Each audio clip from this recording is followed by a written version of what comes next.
Bonjour, je m'appelle Benjamin Auchard, je suis artiste et j'enseigne à l'école d'art de Caen. Je me suis formé dans 2 écoles supérieures d'art à Bordeaux et à Lyon, où j'ai été diplômé en 2006. Et là, on est dans mon atelier à Paris.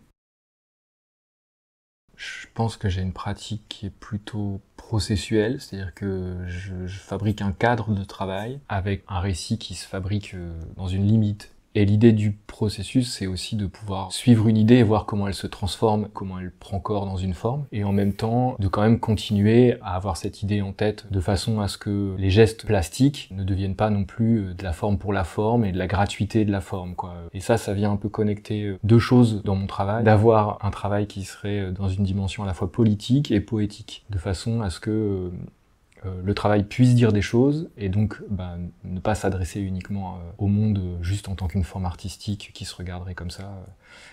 Et en même temps, ne pas oublier que malgré tout, c'est une forme artistique et donc je suis pas en train de faire un discours, quoi. D'une façon générale, tout part d'un dessin. Ensuite, je travaille plein de formes différentes. J'ai un travail qui se développe à la fois en textile, sous la forme de multiples, en dessin, en vidéo, en sculpture, en installation.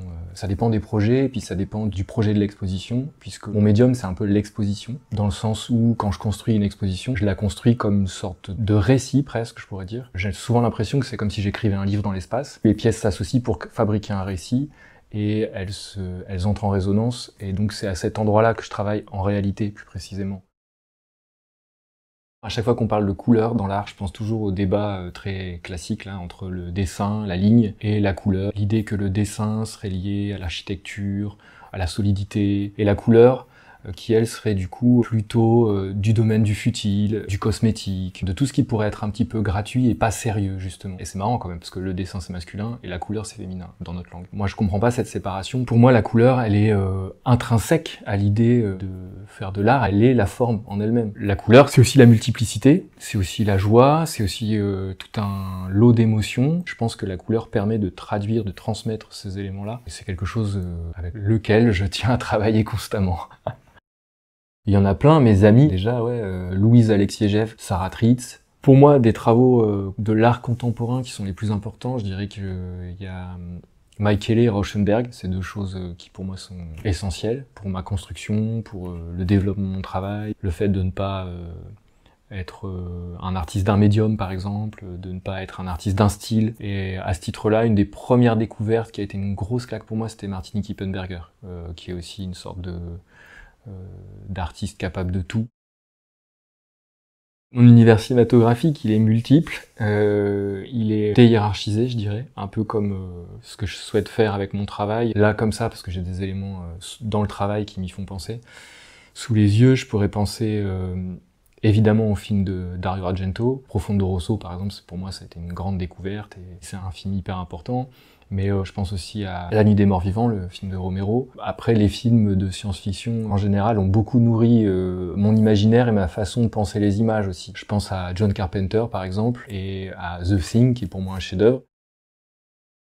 Je pense à Beckett, évidemment le théâtre et tout ça, mais sinon des livres plus petits, de genre quelques dizaines de pages, comme L'Image, je crois. Mais aussi, je pensais à Thomas Bernhardt, par exemple.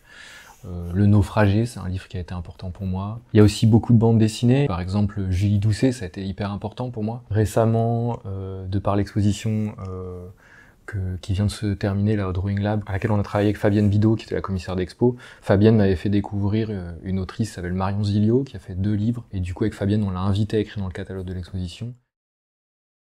Je travaille souvent avec la radio, qui est allumée constamment, qui est presque comme une horloge en fait aussi, parce que je connais par cœur la grille du programme. Mon émancipation en tant qu'adolescent, elle est passée beaucoup par la musique, par la découverte de Nirvana par exemple. Et puis après, grâce au t-shirt de Kurt Cobain, j'ai découvert les groupes de punk, Sonic Youth. De Sonic Youth, on peut passer presque directement vers des formes d'art contemporain, juste par les pochettes, quoi. Mike Kelley, Gerhard Richter, Jeff Wall. Et du coup, ça permet aussi de découvrir la littérature de cette forme de contre-culture très américaine, hein. Du coup ça me fait découvrir Bikini Kill, d'autres groupes politiques aussi. Et donc en fait maintenant j'écoute plein de trucs, j'ai écouté aussi beaucoup de jazz à un moment. En fait j'ai plus des périodes quoi, voilà. Donc quand j'ai découvert Miles Davis et John Coltrane, j'écoutais que ça à l'atelier, par exemple, il y a une quinzaine d'années. Pour moi, ça a évolué. Quand j'ai découvert l'art, c'était dans un musée, au musée d'art moderne de Villeneuve-d'Ascq, qui est devenu le LAM, en fait. Je devais avoir, je sais pas, peut-être 6 ou 7 ans. Et j'ai vu une expo du Buffet. C'est ma première, mon premier choc un peu, pas uniquement esthétique, comme on pourrait dire comme ça, pas uniquement artistique, mais en fait aussi de se dire, waouh, donc en fait, ça c'est une possibilité, quoi. Il y a des gens qui font ça dans leur vie.